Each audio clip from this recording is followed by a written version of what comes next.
welcome. It's wonderful to have everyone here. I think I know most of you, but if we haven't had the pleasure of meeting yet, my name is Dr. Kathryn Lawson, and today we're going to be talking about Simone Weil's forms of the implicit love of God. So in the late winter, early spring of 1942, shortly before leaving Marseille and traveling on to Casablanca and consequently onto New York with her family to escape the Nazi Party's expansion across Europe, Simone Weil wrote the essay, Forms of the Implicit Love of God. She sent this essay on to her friend and interlocutor, Father Joseph Marie Perrin. The essay itself gives Weil's account of earthly life as the field in which humans can come to know God, and which simultaneously separates humans from God. In my opinion, this essay, perhaps alongside the Pythagorean doctrine, offers a comprehensive outline of Weil's mature ethics, theology, politics, and aesthetics. As I pored over this essay in preparation for today, I realized why I love it and I'm so captivated by it is that after all of these readings across all of these years, it still exists just beyond my grasp. So today I have for you a radically imperfect offering, which I think in many ways is in the spirit of Weil's thought, but also I hope an invitation to all of you to sit with me in this imperfect offering and push on these questions and these ideas together. A brief note on the translation. I chose the version of this essay probably most familiar to those of us in the English-speaking Weil world, translated by Emma Craufurd as a part of the collection Waiting for God. I did this for a few reasons, the foremost being that it's the version most readily available and which I assumed most of you would have. But I did want to draw everyone's attention to the new translation of this essay by Marina Barabas and David Levy in the 2024 collection under the title Simone Weil Basic Writings. I also found a paucity of information readily available about the translator, Emma Craufurd. And as a bit of a sidebar, I would love to hear more. If anybody has any additional information on her, please send me an email about it afterwards, or we can talk about it in the discussion.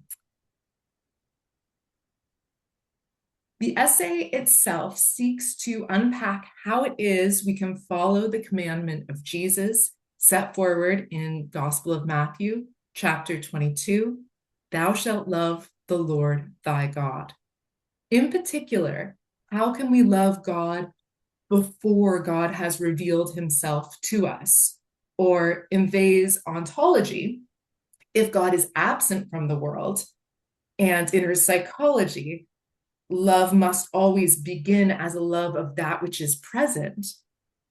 What is one to do in the interim between my choosing God and God choosing me? If, as she argues in the Pythagorean doctrine, we have no access to another holy realm, and this world is all, in what ways can and do we practice the implicit love of God? In an essay comparing the perfect idealism of Edith Stein through her monasticism as a Carmelite nun to the perfect existentialism of Simone Weil through her revolutionary materialism, Eric Praziwara and Henri Leroux argue that Weil is a complete and utter existential materialist without even the humanist ideals and promises of existentialists Jean-Paul Sartre or Simone de Beauvoir. In Praziwara and Leroux's reading, Weil's existentialism strips existence of all idealism. But this claim merits further investigation in light of the essay we read for today, because Weil maintains the word God.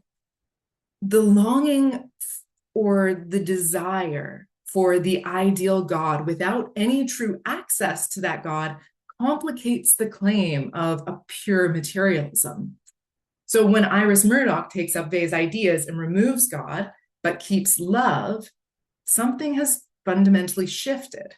The longing or the love and desire for the ideal is rewarded with a negative ideal, a presence of God in his absence, as when one suffers the loss of a loved one, and the absence is so palpable that it is a presence.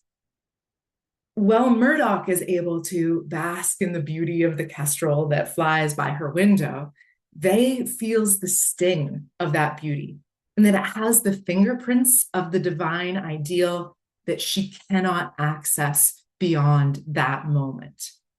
Thus, while Vey's materialism is almost as pure as Prasiwara and Leroux claim, it is paired with an almost unbearable and unsynthesizable ideal longing for God. This longing for the ideal is a divine seed within the human, and when attended, it grows into what she calls the implicit love of God. This impossible love is the foundation for the essay that we have read for today. There are three immediate objects upon the material earth that allows for the implicit love of God. They are, one, the love of the neighbor, and that's going to include ethics, politics, justice, and that will be where we'll be spending most of the first part anyway of our conversation today. Two, the love of the order of the world. That's going to include art, science, work, and beauty. And three, religious ceremonies. And this is interesting in that it's an unnecessary but welcome third way, almost a universalist account, an awaiting of God, an impersonal relation to the divine. Now, ideally, we will have all three of these loves in preparation for a divine experience. But counter to Orthodox Catholic or Christian claims, religious ceremonies are not absolutely necessary. And thus, Vey opens the paradox in which the atheist may love God more or better than the dogmatic Catholic or Christian. The implicit or veiled loves of God are a difference of degree and not a difference of kind from the explicit love of God. When God has revealed himself to the aspirant, that's the explicit moment of revelation of God. And Vey seems to have almost something of a Calvinistic predestination in mind when she claims on page 84 that some of us may remain within the veiled or the implicit state of love for the entirety of our lives. Quote, veiled love can reach a very high degree of purity and power, end quote. To these, she adds a fourth, friendship, or the supernatural harmony or union of opposites. Of course, we may immediately ask the question, why didn't she just go back, scratch out 3, and insert 4? For now, let's simply leave it with the suggestion that they wanted to maintain a Trinitarian structure to her account of the love of God, and also that true friendship is something perhaps too rare to be placed alongside the other 3 modes of loving God implicitly.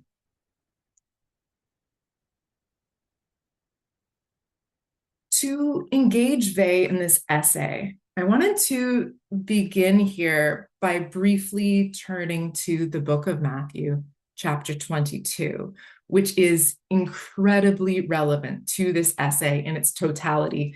Indeed, the essay's first line is from the conclusion of chapter 22, Jesus' commandment, thou shalt love the Lord thy God.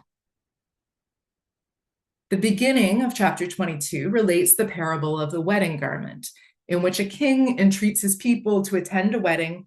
Many choose not to attend, and of the ones who do attend, a man arrives without a wedding garment and is cast out. Verse 14 notes, for many are called, but few are chosen. This parable seems to be at the heart not only of this essay, but of Vey's later works as a whole. In verse 4, the king says to his servants, behold, I have prepared my dinner. My oxen and my fatlings are killed, and all things are ready. Come unto the marriage. And one cannot help but hear echoes of Wei's beloved George Herbert poem, Love, which ends with the lines, "You must sit down, says love, and taste my meat. So I did sit and eat." And the very theme of waiting for God, of being dressed like a servant or even a slave, sitting by the door and awaiting the return of the master, is beautifully illuminated in this parable. Verses 15 to 22 of Matthew 22 is the tribute to Caesar, and we get the marvelous lines, "Show me the tribute money. And they brought unto him a penny, and he saith unto them, Whose is this image and subscription? They said unto him, Caesar's. Then saith he unto them, Render therefore unto Caesar the things which are Caesar's, and unto God the things that are God's." Here we're given the tension that Weil is exploring in the ersatz or illusionary meanings bestowed in money, power, earthly, material ends. She's not interested in the things which are Caesar's, but she is interested in the material things which are or lead to God. Extremely interesting then is verses 23 through 33, or the silencing of the Sadducees. Interesting because the Sadducees do not believe in the resurrection of the body after death, and this seems to similarly be an issue for Weil. And the answer that Jesus gives, God is not the God of the dead, but of the living. This answer strikes me as precisely what Weil is trying to tell us with this essay. Even as an absence, God is God of the living, and we have no epistemic claim to that which is beyond this world. And finally, the conclusion of Matthew 22, the reproving of the Pharisees, in which a lawyer questions Jesus, Master, which is the great commandment in the law? Jesus said unto him, Thou shalt love the Lord thy God with all thy heart, and with all thy soul, and with all thy mind. This is the first and great commandment, and the second is like unto it.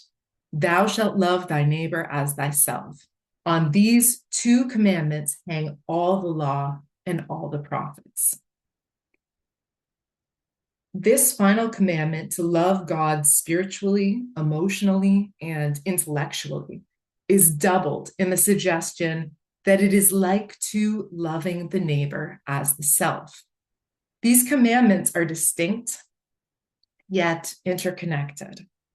They are two sides of one coin, and structured in the same way as the majority of Weil's arguments, the supernatural and the natural, the divine and the ethical, distinct and yet conjoined, in agonism that is at the heart of all of Weil's thoughts throughout this essay.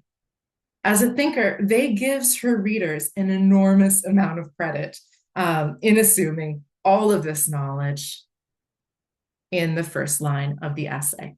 Although when we consider who she was sending the essay to, it makes sense. Quote, and this is from Weil to begin our essay. Since the commandment, thou shalt love the Lord thy God, is laid upon us so imperatively, it is to be inferred that the love in question is not only the love a soul can give or refuse when God comes in person to take the hand of the future bride, but also a love preceding this visit, where a permanent obligation is implied. End quote. Okay, so that is line one sorted. We'll move a little quicker through the rest of the essay. Otherwise, I think we would just have to spend like the next 8 reading groups on this essay, which I do think we could, but I promise we won't. Okay. So next up, we have the love of our neighbor. Weil begins this section by noting that it's not necessarily a particularly spiritually worthy individual who receives God's grace, but rather she emphasizes the individual who acts as the vehicle of God's grace. Namely, Weil is not concerned philosophically with her who receives the bread, but with her who gives the bread. This intermediary person is the vehicle of God and of divine justice. And as such, the love of the neighbor quickly moves into an ethics founded on respect for the dignity of human beings in affliction. Quote, only the absolute identification of justice and love makes the coexistence possible of compassion and gratitude on the one hand, and on the other, of respect for the dignity of affliction in the afflicted, a respect felt for the sufferer and the others, end quote. Weil links justice closely with the love of the neighbor. The two are distinct but intertwined. To love the neighbor is to administer justice on her behalf. This act, when injustice is possible, is not only beautiful, but supernatural for Weil. She turns to Thucydides' late 5th century BCE text, The History of the Peloponnesian War, in the account of the Melian dialogue, to unpack the agonism of natural and supernatural justice. Perhaps the Iliad, which Weil famously engages with in her essay on force, is the only other ancient Greek text that contains so fully the agonism of humanity in the way that Thucydides' history does.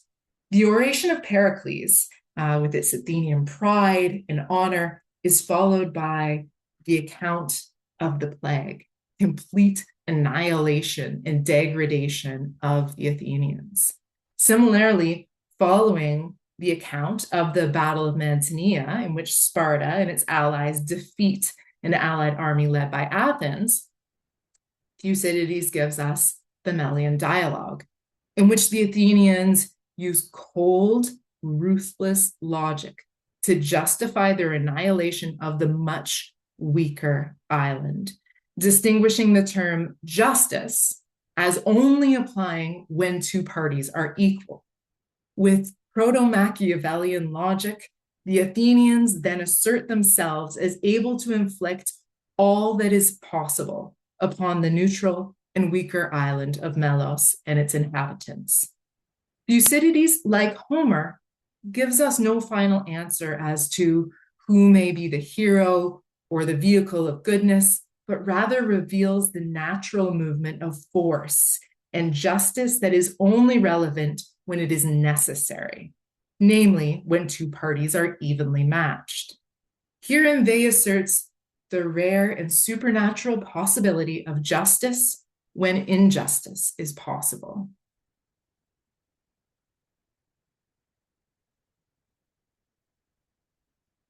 In order to consider how we may participate in justice, Weil will turn to the problem of evil. Typically, when we consider the problem of evil in the monotheistic tradition, we must note that if evil exists in the world, God cannot be omniscient, all-knowing, omnibenevolent, all good, and omnipotent, all-powerful. The existence of evil requires that God lacks one of these things. Aligned with this, Weil gives us a God who is omniscient, all-knowing, omnibenevolent, all good, and omnipotent, all-powerful. But, quote, does not command everywhere that he has the power to do so, end quote. Weil explains this flaw in more orthodox Christian understandings of creation as actually being a proof of God in her account of decreation. In creating all that is, God retracts himself, decreates. Quote, God and all his creatures are less than God alone, end quote. God chooses not to be in order that we, humans, may choose God. The existence of evil and the fact that we can do evil is a sign then of God's love. and of his decreative removal of himself. It's a product of his choice not to command everywhere. This theologically means that there's no need for original sin of Adam and Eve in Weil's account. Creation itself brings about the possibility of sin. So, to circle back, we participate in justice by mirroring God's decreative cosmological retraction in our own ethical comportment towards our neighbor. Weil gives the example of the Good Samaritan, who turns his attention to the object at the side of the road. Quote, "Those who pass by this thing scarcely notice it, and a few minutes afterwards do not even know that they saw it." End quote. This means that the Samaritan is retracting a part of himself, which transforms this little piece of flesh from an object into a subject, from an it into a him. This transformation is a miracle that involves acting as a divine vehicle in which justice is administered by bestowing upon the other the ability to freely choose and to consent to the world rather than being objectified in affliction. This is no small task in that the Samaritan denies his power and gives up his ability to command, even giving up his full subjectivity, that the other might return to subjectivity and exercise free will.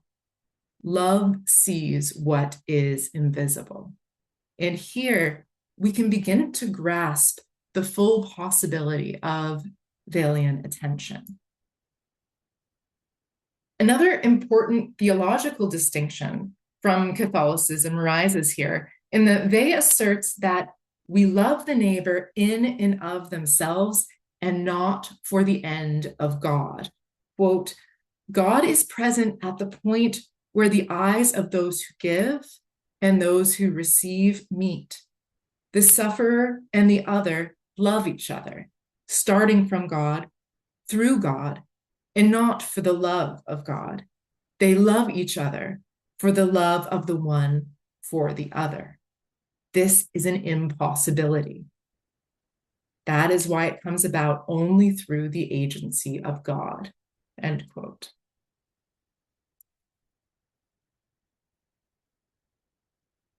Now, much of Weil's writing is interested in our a priori ethical dignity, and as such, the duty that we have to protect that dignity in others. But in the final pages of her reflections on the love of the neighbor, she sets out her thoughts on punishment, which do not involve the abolition of all forms of punishment, but rather of unjust punishments.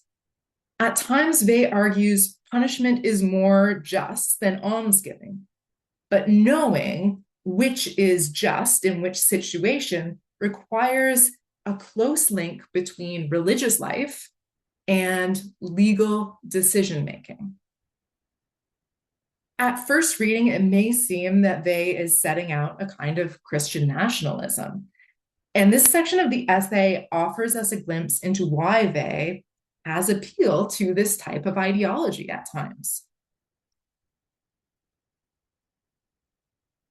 Quote, "It is important that law should be recognized as having a divine character, not because of its content, but because it is law."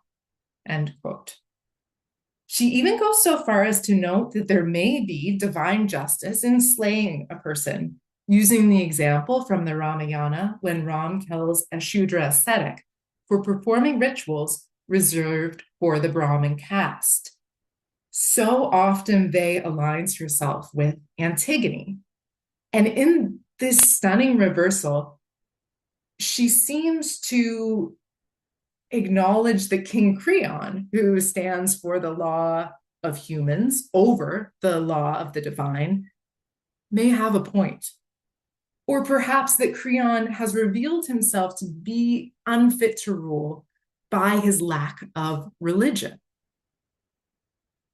In my most recent reading of Antigone, I was struck not by Creon's stubbornness, his refusal to see the importance of Antigone's viewpoint, but also by Antigone's stubborn refusal to see the importance of Creon's position. It is the chorus, perhaps maybe Antigone's sister, Ismene, who offer us a bridge between the two worlds, the law of humans and the law of God. But this aside, what saves Weil from religious nationalism in its totalitarian manifestations is a psychological point of distinguishing human contempt for weakness and affliction from human attention and justice for the afflicted. Legal punishment, Weil believes, is often a contempt for affliction rather than an enactment of justice. This is derived from a lack of attention. Indeed, Weil goes so far as to argue that contempt is the contrary of attention. Here, Weil goes into a legal system that is in many ways the opposite of Foucault's use of the panopticon, or absolute surveillance. Here, the prisoner is never an object of attention. And rather than being attended to with justice, the prisoner is horrifically transformed from subject to object. The justice system that Weil suggests here is one that mirrors God's decreative process and chooses not to command everywhere that it has the power to do so. Thus, we have the humility of the decreative cosmological event repeated in our ethical encounter with the individual other, as in the case of the Good Samaritan, but also in our communal response to administering justice.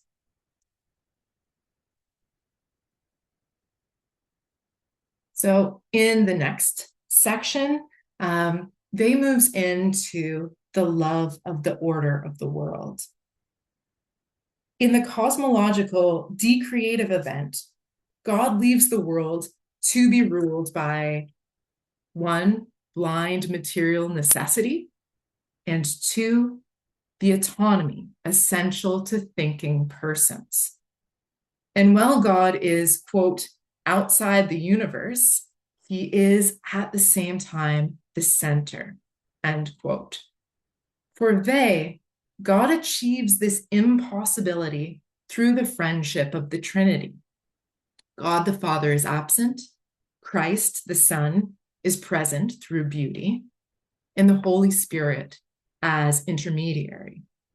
As three persons, God blends looking and consuming or ingesting. For God to see is for God to be. But what Weil is concerned about in this section is not the full theological implications. Rather, and to me, this strikes me as a very Cartesian move, almost as in the Meditations.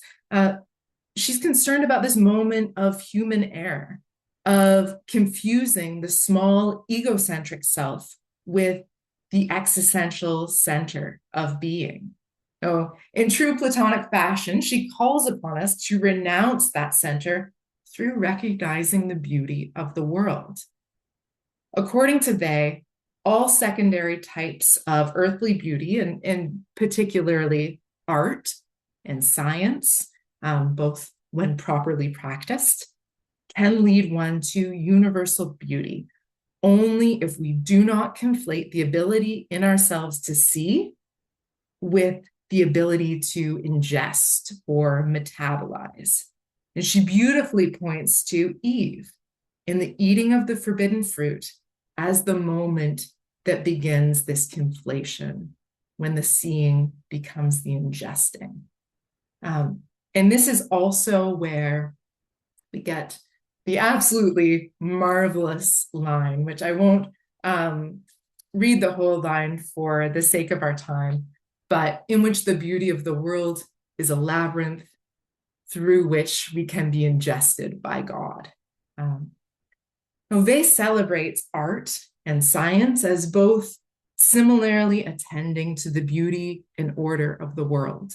And she sees them as possible openings into the implicit love of God. Not quite a ladder of love, as in Plato, but a series of momentary bridges to implicit divine love, which can ready the aspirant for the center of that labyrinth to be ingested by the divine, and if and when that moment of explicit love arises. They entreats us to love the earth in all its difficulty and resistance to our love, for in her estimation, it's all that we have. And if our love of God ever becomes explicit, these implicit loves of neighbor through justice and of the earth through art and science are strengthened. Here, Vey gives us what I take to be the precursor to her The Need for Roots. Quote, every human being has at his roots here below a certain terrestrial poetry, a reflection of the heavenly glory, the link of which he is more or less vaguely conscious with his universal country. Affliction is the tearing up of these roots. And she goes on, but to destroy cities, thrusting them down to the state of social outcasts, this is to sever every bond of poetry and love between human beings and the universe. It is to plunge them forcibly into the horror of ugliness. There can scarcely be a greater crime. We all have a share by our complicity in an almost innumerable quantity of such crimes. If only we could understand, it should wring tears of blood from us.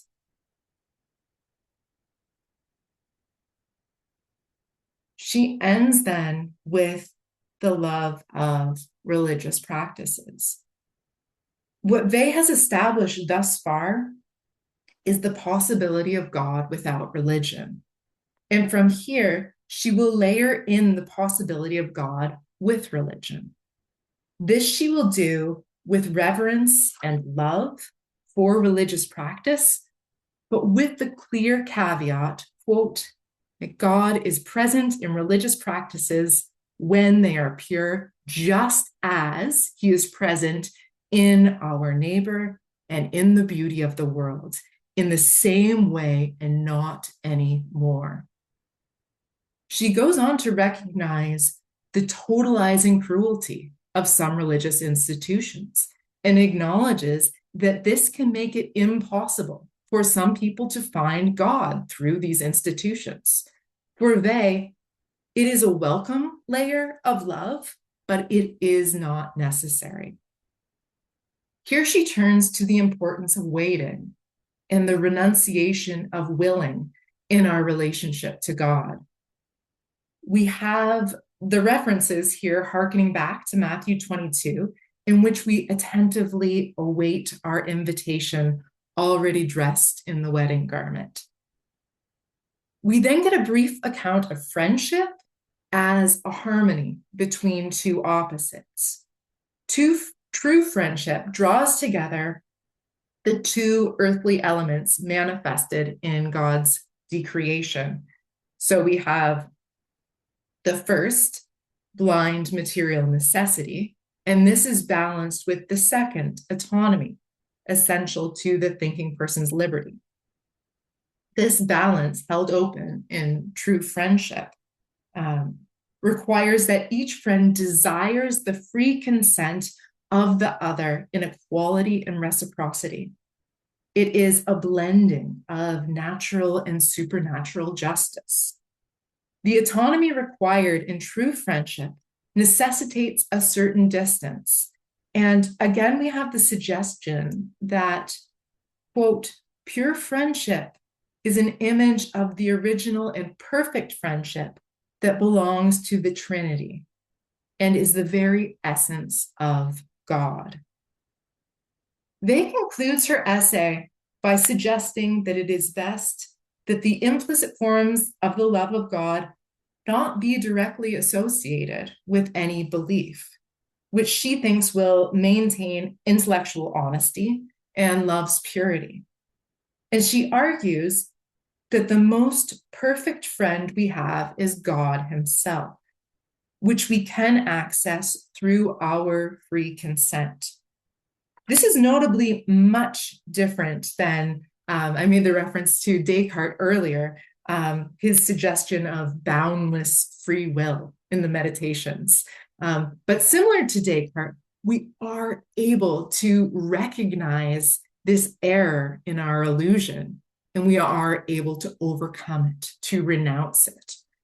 Welvey's essay leaves us with this difficult and thorny idea of links between religion, ethics, politics. She does give us this final barometer, namely, if someone claims their actions are aligned with God, but their acts lack these implicit loves of God, we can be certain that it is either mediocrity or contempt, and not justice or God that they serve. Okay, that's it from me. So thank you all so much for listening, and let's open it up to questions and discussion.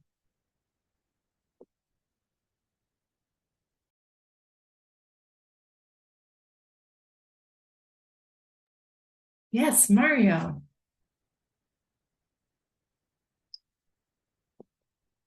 Oh, you're muted.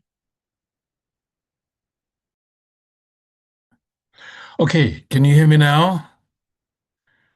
All right, thank you very much for this very helpful review of what's really quite a dense and very rich chapter. I mean, there are so many issues that come up. It's almost, was it 60, 65 pages to read through. I just wanted to clarify the point you made towards the end about religious ceremonies, which you described as a welcome layer of love, but not necessary. Or at least there's a sense in which they are not necessary. Well, I was a bit puzzled by this because I thought that Simone Weil said at the beginning that these three forms of the implicit love of God, in combination, amount to what she would describe as the love of God in a veiled kind of way, as she puts it. Because she does say, I mean, unfortunately, I had to use a different edition from the one that you used. Every religious practice is a form of the recitation of the name of the Lord. Every religious practice. And of course, she mentions Buddhism and has a lovely quote from Buddhism as well. So if that's one thing she says, but also to bring out its significance. No system of morality can take the place of religious practices either, she points out. And then if we look at a concrete practice like prayer, she insists that every court session should begin and end with a prayer. Now this, and I mean, she has a similar remark also about places where work and study are going on. So I'm not sure whether one could describe what she says here as, well, it's welcome, but strictly speaking, we can dispense with it, because it seems we can't dispense with it. Though, of course, she would admit that not every person will be open to a religious sensibility and will perhaps not see in these practices what she sees in them, for instance. But she does seem to emphasize it, its social importance in talking about the classroom and talking about the courts and so on. Thank you so much for bringing that up, Mario. And this was of a few things that I dropped in. This was one I was really hoping.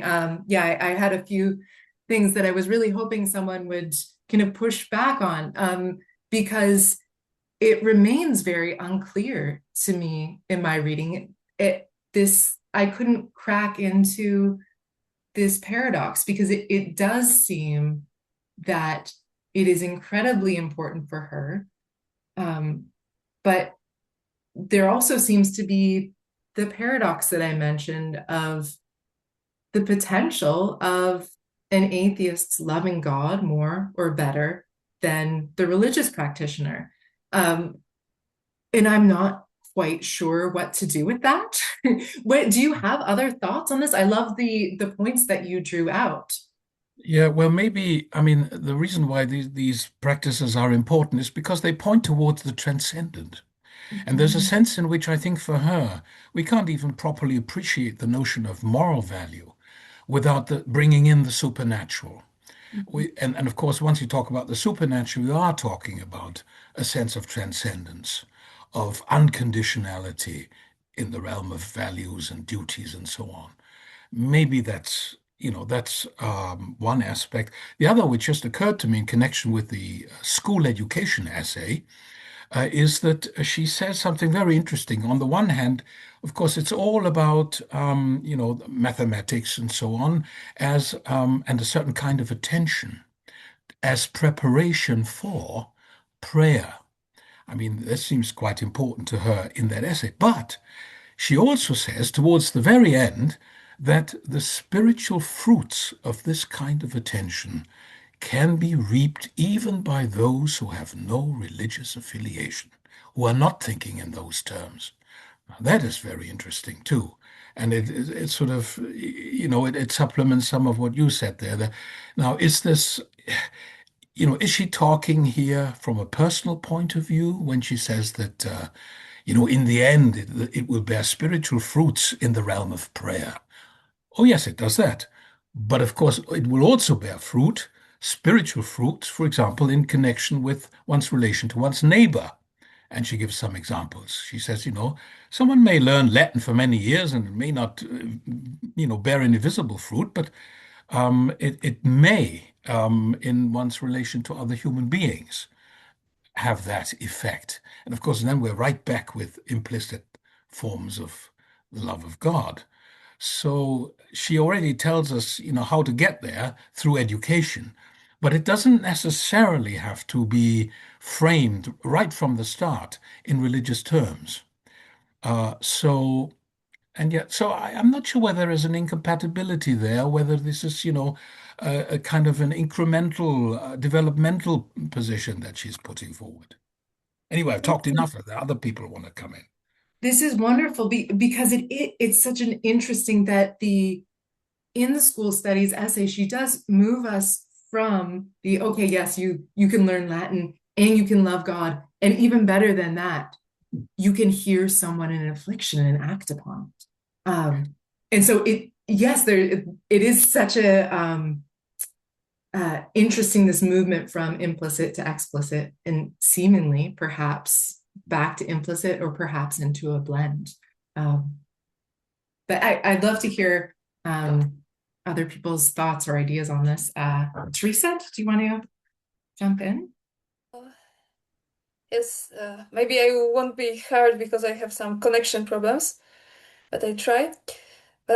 In the context of on the school studies essay, I think that they might have used quite a broad definition of prayer there, where like all acts of pure attention is prayer, and some form of God that may have a value equal to the value of some religious practice. And I also think that maybe in the forms of implicit love of God, she says of the importance of religion for the whole society, but maybe not all the individuals in this society. I don't know. Maybe uh, and maybe some individuals can only yeah, mm, can only live on ethics that was religiously inspired without embracing religion as such. And also when she says that there needs to be ways of looking at God, uh, also at school or at work, um, maybe she thinks that these can be religious symbols in some diluted form, that these may be symbols present in the objects of work themselves, as she writes in the essay La condition première du travail non servi. I am not sure what's the English title.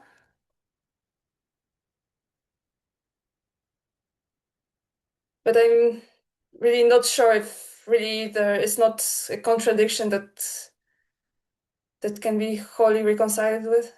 I'm not sure. Because she writes at some point that we really need this absolute purity that cannot be conferred by beauty alone.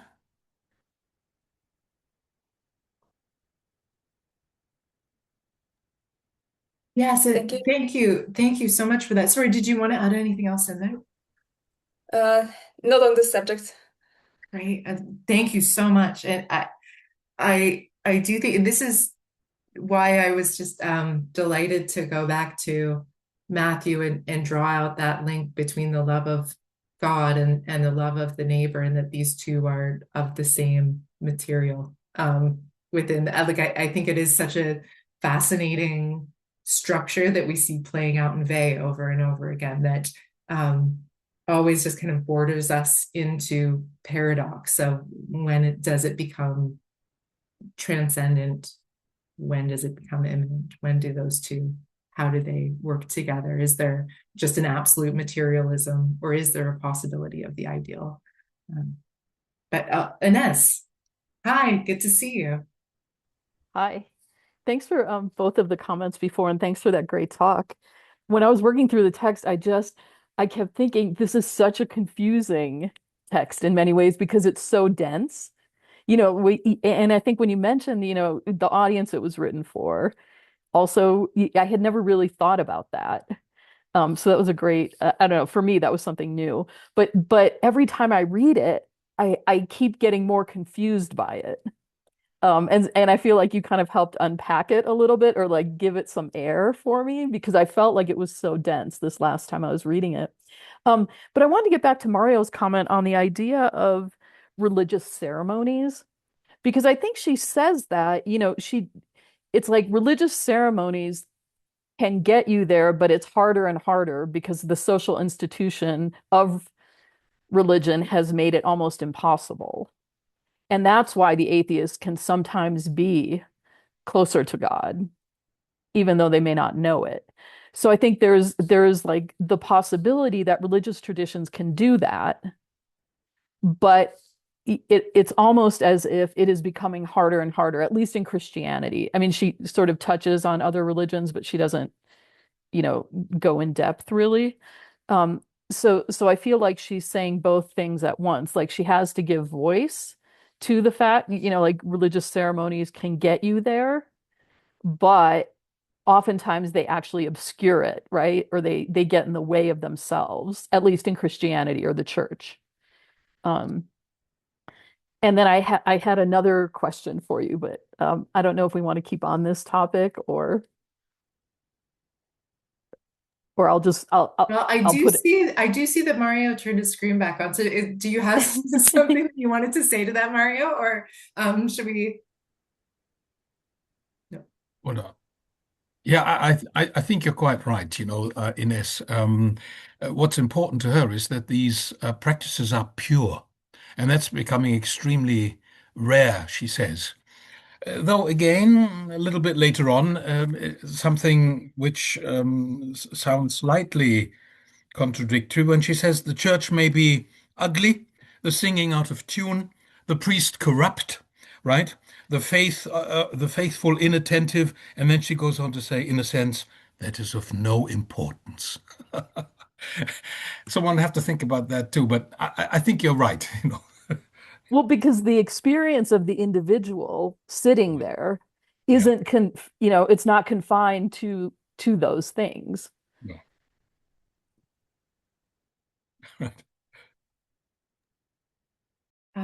Was there another comment you wanted to make, Inez, or should we?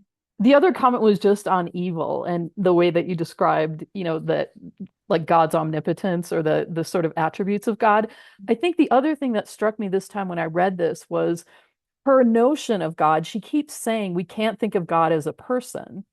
And the whole problem with, like the problem of evil as it's sort of constructed in Western philosophy and theology is you can't have these three attributes along with evil. But if you don't think of God as a person, right, then you don't have that problem to begin with because God doesn't have a will. And a number of times through the essay, she says we can't think of Christ as a person and we can't think of God as a person. So I think it subverts even that kind of traditional thinking. It's not just the subversion that you mentioned, which is, you know, God's power lies in renunciation. It's also a kind of subversion because God isn't a person, right? So if we think of God kind of cosmologically, as, creation somehow, um, then you don't even have to ask those questions. And that gets to that's sort of I think she gets that from Spinoza, but I don't know if that's true or Yes, I love it. And this is yet another marvelous example of philosophy creating a problem for itself, which it then wrestles with forever. Carol, did you? Yeah, I appreciate being included. This is my first time in the group here. I raised my hand to point out the passage that Mario ended up pointing out about the unconditional purity of religious ceremonies, which I think, and she refers to the analogy with mathematics, right?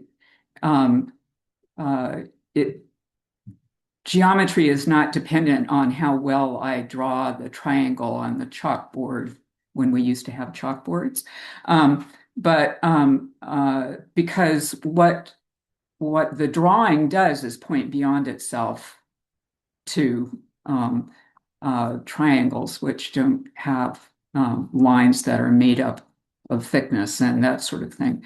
And in the same way, the religious ceremonies, I'm not so much sure. I think that the inattentive person there is still connecting with something pure. It's not the experience of the participant or even the attentiveness, but in the same way that geometry is still going on, even if the students are thinking about what they're going to have for lunch. And so I think that there's something real going on that gives access, even if the people aren't. I think that's part of what that going to the mouth of the labyrinth and just throwing people in is about, that you don't know when access is or isn't happening until I think after it's occurred and you're already in the labyrinth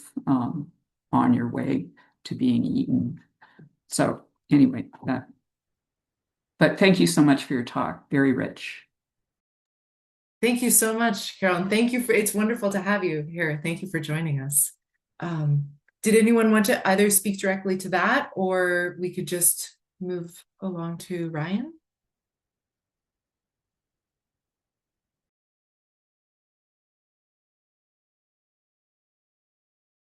Oh, Kate, thank you for an amazing talk. I have maybe an impossible theological question, but just for Vay's perspective and really putting a lot of emphasis on that beautiful labyrinth metaphor, right? Going through the labyrinth of beauty and like God can devour you there. Do you think they would be comfortable with using the language not of God, but gods of the plurals and pantheism, especially because it seems like all religious are analogous paths to the divine? And like also like again, I was like so taken when I read this essay again, just by like the white races and kind of this idea of like totalitarian religion and like it's kind of colonial, like pushing our European Christian faiths to the rest of the world. So I guess again, that's just my main question. Um, could we still read this essay thinking about God or gods in the plural, and is pantheism an option within Wei's paradigm? Ooh.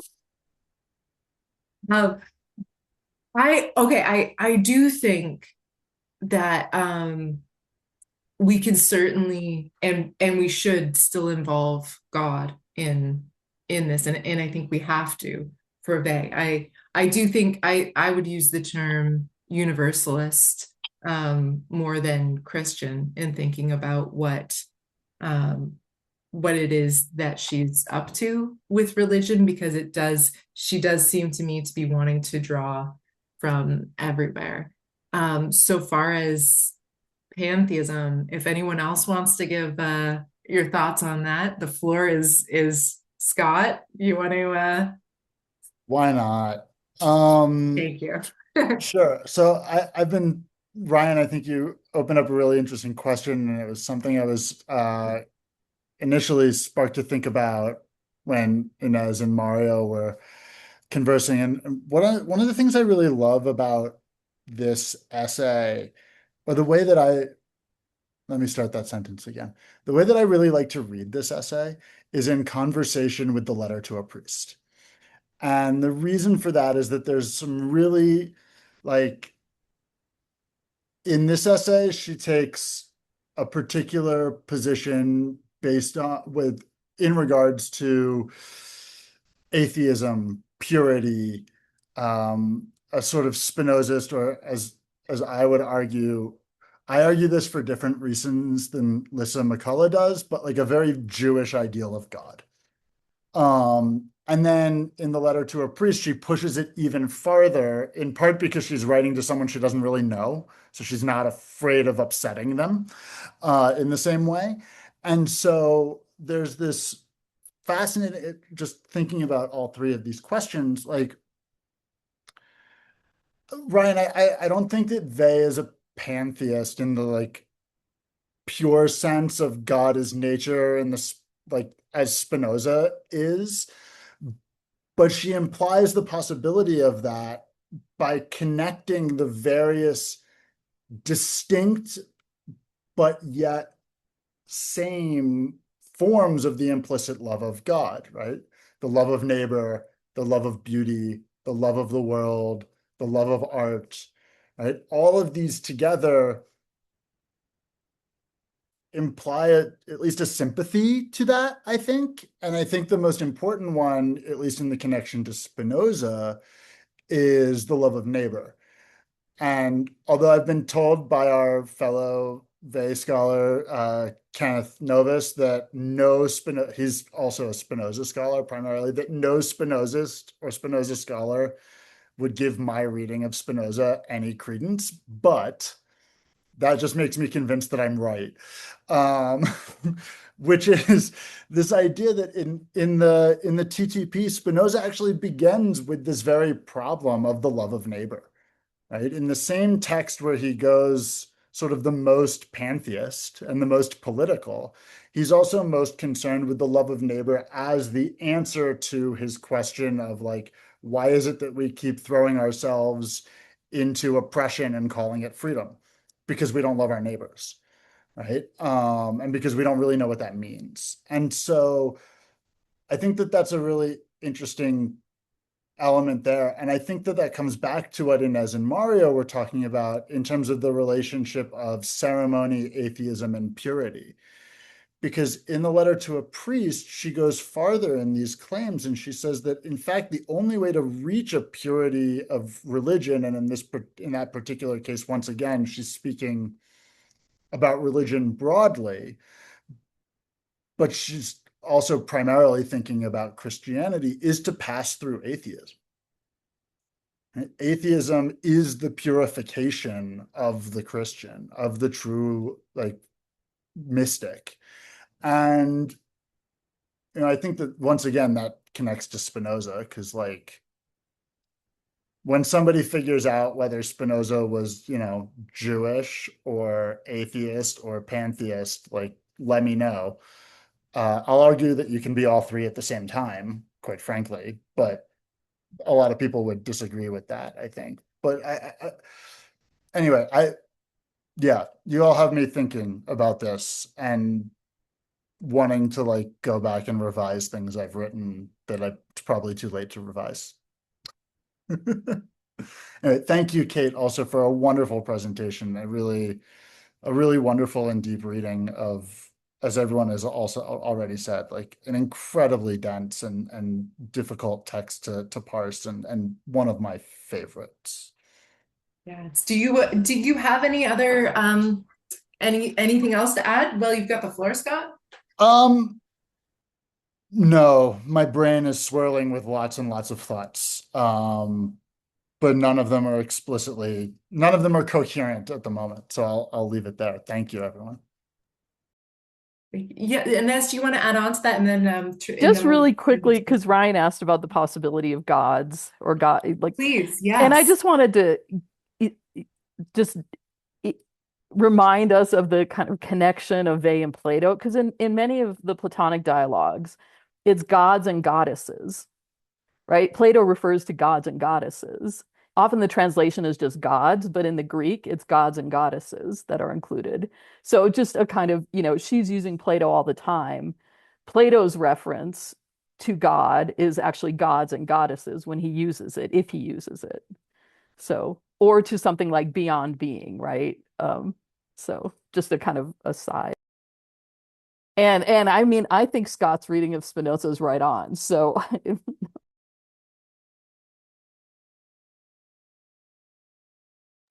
amazing. Teresa.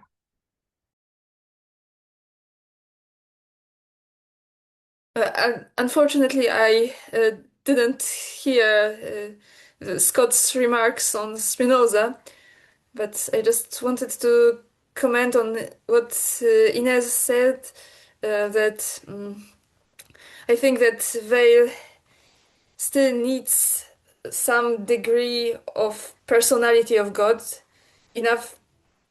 God must be personal enough to be benevolent still. And in fact, it still poses the problem of evil for Weil. We know even from a late letter to Schumann that in fact she felt torn apart by her uh, incapacity to reconcile the love of God and the affliction of people. And then when it comes to the purity of religious practices, I think there are two things to discern. There is this conventional purity that is like the correctness of the proof, and then there's the purity of all that surrounds this absolute purity, which is like the way of presenting the proof. And then when the proof is not presented as it should be, then there's high chances are that the people won't get it and they won't be related to this mathematical truth or to this purity, at least in the way they should be. And then I think we should also distinguish between atheism and lack of religious practice, because I think that for they it is possible to participate in religious practice without knowing if God is. And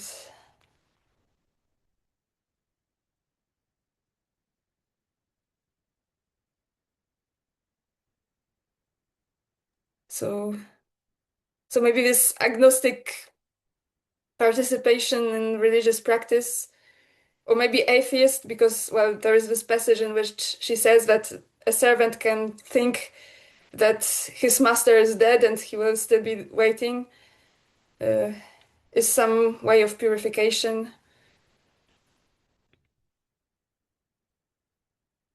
Thanks. Thank you. Yeah, I think that this distinction is incredibly important. The lack of religion as opposed to atheism, and thinking through what that means for Vey and what that means for Vey kind of, I mean, I could even say at each point and throughout this essay, and certainly throughout all of her writing. It seems incredibly important. Ryan. Oh, I've already asked a question. If you want to go to Eric first. Sure, go ahead, Eric.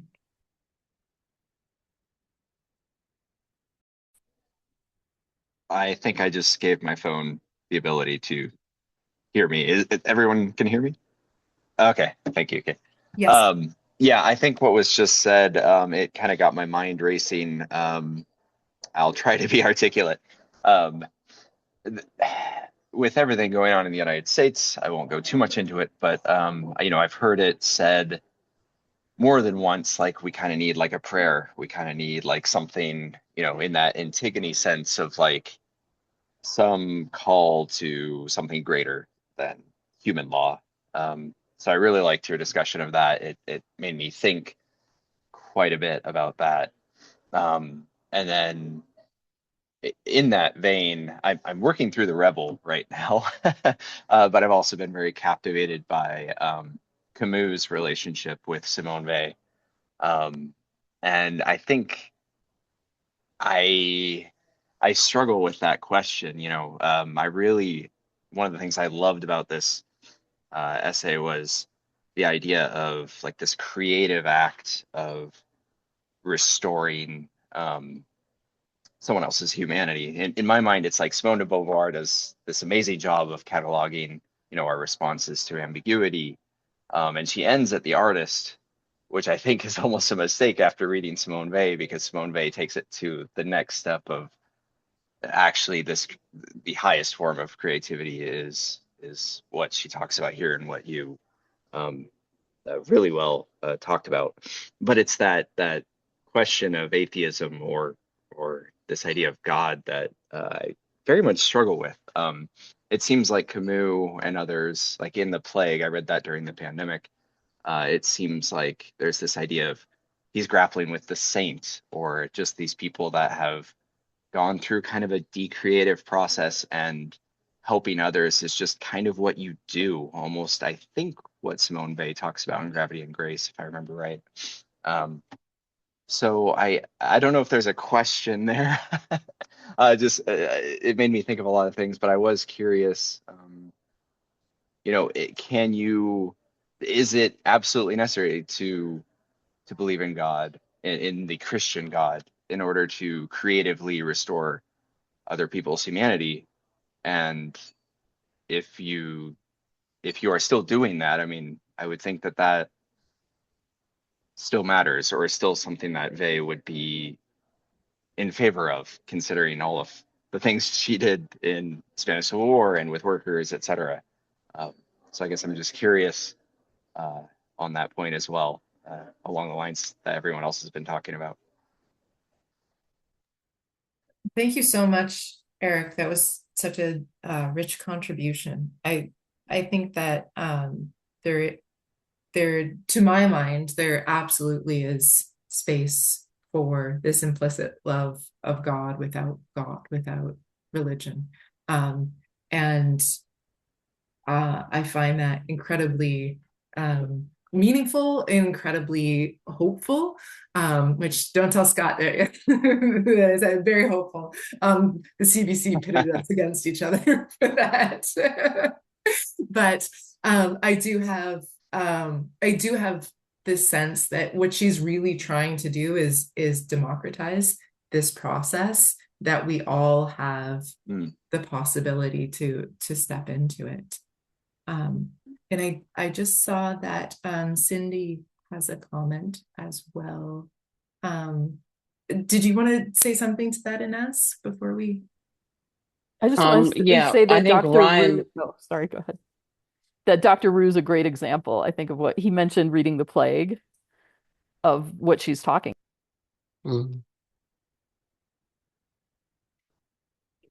I think Ryan was in the queue, but I couldn't figure out how to raise my hand. So anyway, I just wanted to make a quick comment, and that was there's been a lot of talk about um, the different options we have in our responses as far as atheism or believers of certain adherents and practitioners of different kinds of religion, be it Christianity or Judaism or Buddhism, all been mentioned today.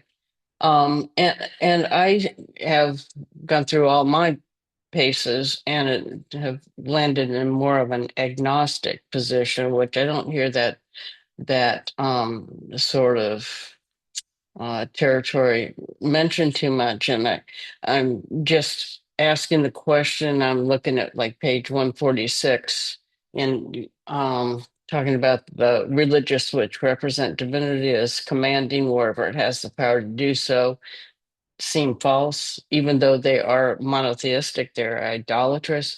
And it just seems like the risk to me of delusion, um, succumbing to the imagination, which Bay talks about a lot, warns against, and the idolatry pieces. So it seems like to me that the practice of agnosticism offers a different pathway to really practice attention as she conceptualizes it. So anyway, I just wanted to, like I say, that word is never used, and I also say, Eric was talking about the um, salvific opportunity or of practice of prayer and a national prayer, which I hadn't heard of, but I did read yesterday or today that the national prayer session in Washington is going to be held on the February 7th. And so then that circles me back to my actual comment was like just the idolatry and the way these sorts of religious rituals are being distorted and is not helpful.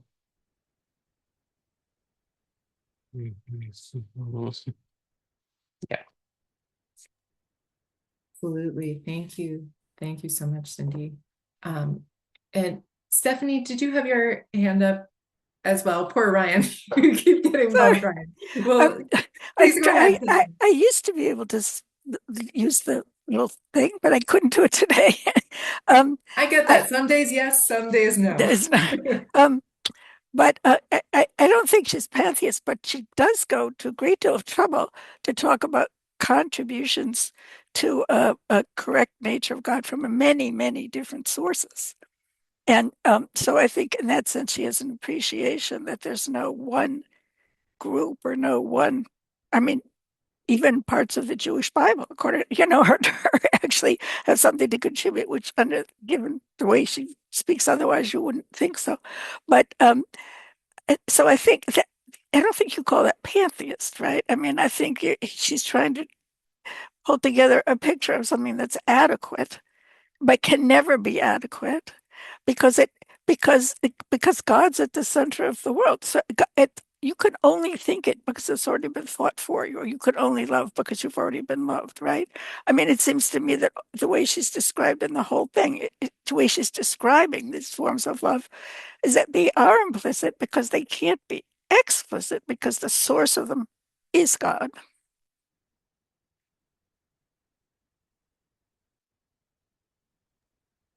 Thank you. Yeah, I love that. Ryan, do you want to? Yeah, I have I have a question. I'm on the phrase at least on page 92 of this edition, when Simone Weil's talking about the Good Samaritan, the need for creative attention. And Kate, I wonder how you think about creative attention, especially and Cindy said this, that Simone Weil famously keeps on attacking and critiquing the imagination. But how do we kind of like wrestle with this paradox that it seems like a creative attention would need some type of imagination? So can you just say more about the relationship of creative attention and imagination? Or if it's maybe imagination is not part of that process? Thank you. That's such a great question. I love Weil's engagement with art because it there is a sense of kind of democratizing art and creativity, in that you can't have just this, I think oftentimes very masculine idea of the genius, and the genius can do as the genius wants to do because they're an artistic genius. And instead we have this beautiful creative openness. And again, it's very Platonic. I think it's a very Platonic sense of the right type of art, which, you know, we may have some questions or some problems with that. But I think this potential for creativity here very much is within the decreation, in which you allow the other to be, or other things to be, to become kind of the divine vehicle in a sense, and to then kind of step back into the world as a larger human being, as something larger than you were before, because you have creatively let go of the strictures and the ideas of this very small kind of myopic world in which you were living. And then you were able to creatively become something more and share that something more in this impossible connection to another human being. So it's a beautiful and ethical creativity, and I think very different than a lot of ideas about art and creativity, certainly. Teresa, did you want to speak to that, or to something else? I wanted to speak to the comment of Stephanie. I think it seems to me that for Weil there actually is also an explicit form of God in the mystical experience. And it is paradoxical, but still she knew from her experience that it is possible that you have a direct contact with God, even if you cannot really say too much about who this God with whom you met is. Yeah, and then I wanted just to open a little bit of another issue. I am now translating La Personne et le Sacré.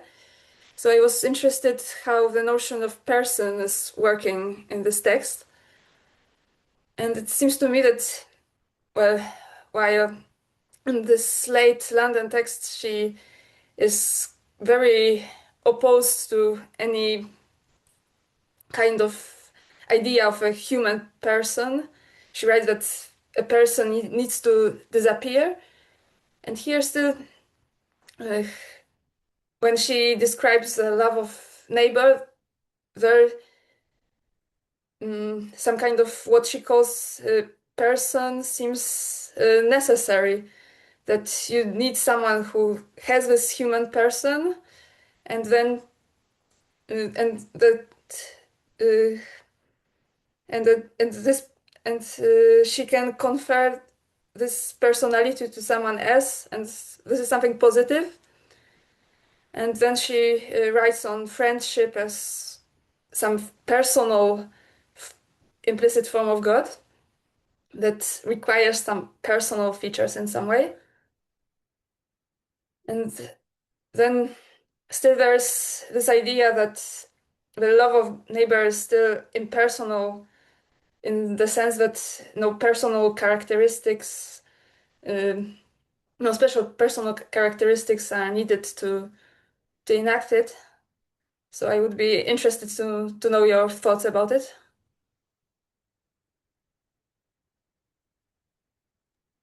Yes, thank you. My sense within this essay, and I think kind of this time period up until the end of her life, is there is a ability for the personal to exist, and it has to exist, but what you actually are invested in here, or you're interested in, is the connection to that longing for the divine, for God, or for the implicit love of God within the other, that kind of movement towards the good, again, very Platonic. So the thing that is meaningful within the friendship is the ability to, okay, so you have the autonomy, but our friendship is good because you are using that autonomy to choose to move towards the good, or this kind of highest potential. So that's my sense, which is a very kind of Platonic reading of the A, I think. But I guess that's where I land on it. And I don't know, I would love to hear other people's ideas about that as well.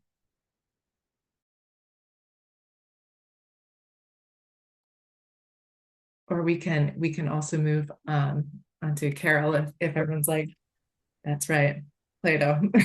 Well, I actually had a comment about creative attention, which also I think may have something to do with person and the personal. But I wonder, I mean, it seems to me that creative attention contrasts with the kind of imagination that superimposes a preconception of who people are. And that's when justice is deformed. The person comes into court. This is not a person. This is not someone with dignity. This is a criminal. A suspected criminal is a criminal. You know, now we just put him through the system, and the meat grinder grinds him up.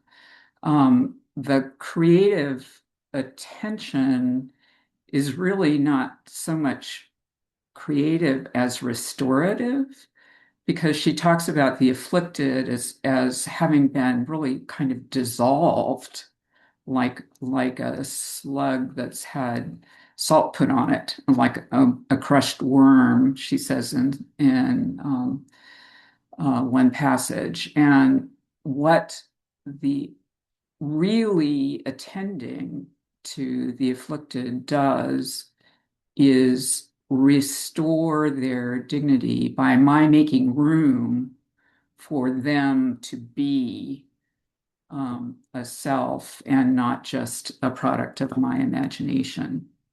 So that's at least the way I read her. That's a marvelous link. Thank you. So thank you all so much. This is really such an intellectual highlight for me to get to be here and think through these ideas with all of you. So thank you so much. And remember to sign up for Mercedes workshop next month, and then to join us for the reading group again with Scott after that. So thank you all, and enjoy the rest of your day.